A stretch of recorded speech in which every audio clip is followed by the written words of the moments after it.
Imagine this. You are 3 times richer than Jeff Bezos. But money is not the real issue. The real issue is this. The United States government is forced to create special laws just to stop your company.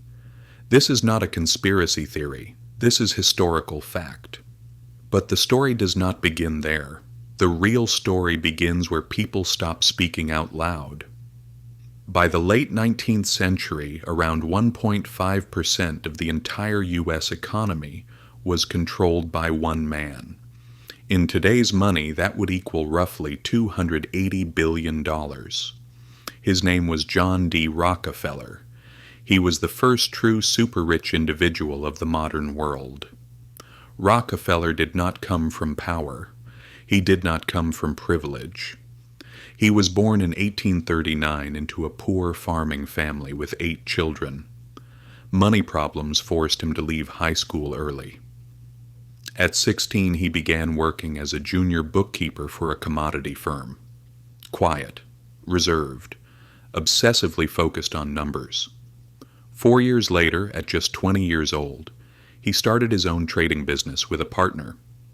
At first, they traded wheat, salt, and pork. Then came oil. At the time, oil was considered almost useless. There were no cars. Ships ran on coal. Oil looked like dirty mud. But Rockefeller saw something else. He saw black gold. In the early 1860s, he partnered with chemist Samuel Andrews. Back then, homes were lit with whale oil lamps. Oil-based kerosene was expensive, unstable, and dangerous. Entire wooden houses could burn down from one mistake. So, people avoided it.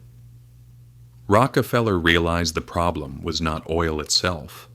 The problem was how it was processed. Drilling for oil was risky and expensive. It depended on luck. Rockefeller did not believe in luck. Instead of drilling, he focused on refining. He bought crude oil from thousands of producers and perfected the refining process. Clean, stable, standardized. For the first time, kerosene became safe and affordable. This was the moment oil became commercially valuable. By the late 1860s, the oil industry collapsed into chaos. Too many refineries, too much supply, prices falling fast. Rockefeller reached a simple conclusion. If I do not control this industry will destroy itself. And so, he moved to control it. With financial backing, he founded Standard Oil. It was a corporation.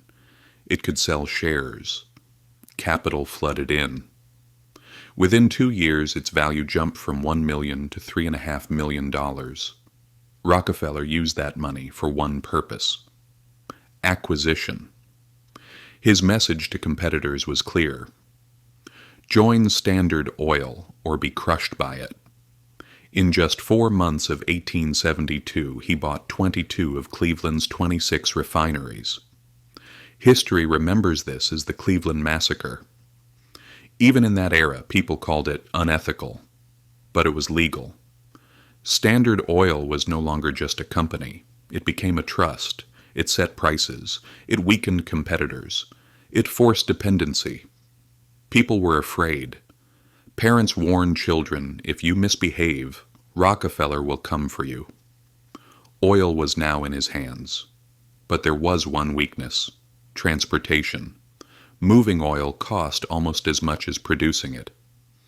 Rockefeller negotiated secret deals with railroad tycoons. He played them against each other. He secured lower rates. His rivals could not compete. Until the railroads united against him. That was a declaration of war. Rockefeller was trapped. Then he had an idea. Oil did not need railroads. It needed pipelines. He built more than 4,000 miles of pipeline. Railroad stocks collapsed. Entire companies failed. 1/3 of America's rail firms disappeared. The Pennsylvania Railroad lost millions in months. Workers were fired. Riots broke out. Rockefeller won. By 1877, Standard Oil controlled over 90% of the American oil market, and Rockefeller was not yet 40. Then came a threat he did not expect. In 1879, Thomas Edison invented the electric light bulb. Electricity meant the end of kerosene lighting. Rockefeller panicked. He funded campaigns claiming electricity was dangerous. He tried to slow its adoption. But history moved on. Gasoline engines were invented. Henry Ford introduced mass-produced cars. Oil survived. Rockefeller chose the right side of history again. In 1896, the public turned against monopolies. A presidential candidate promised to destroy the trusts. But he faced Rockefeller, Morgan, and Carnegie. Money won. Until Theodore Roosevelt became president. Roosevelt could not be bought. He enforced antitrust laws. He broke Morgan's railroad trust.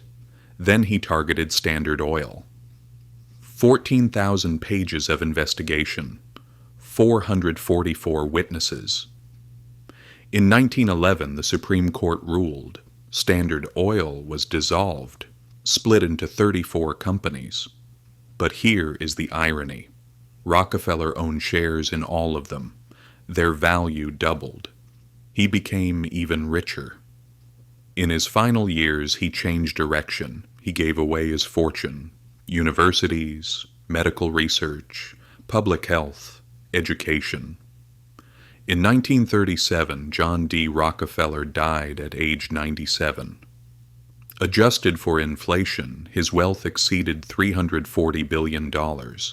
His family remains powerful: banks, foundations, global institutions. And this is where conspiracy theories begin. A hidden government, a controlled world order. These are claims, not proven facts. But one truth remains undeniable. Some families do not just play the system, they build it. If you are still watching, the real question is this: who truly controls power in the modern world? That is where the next story begins.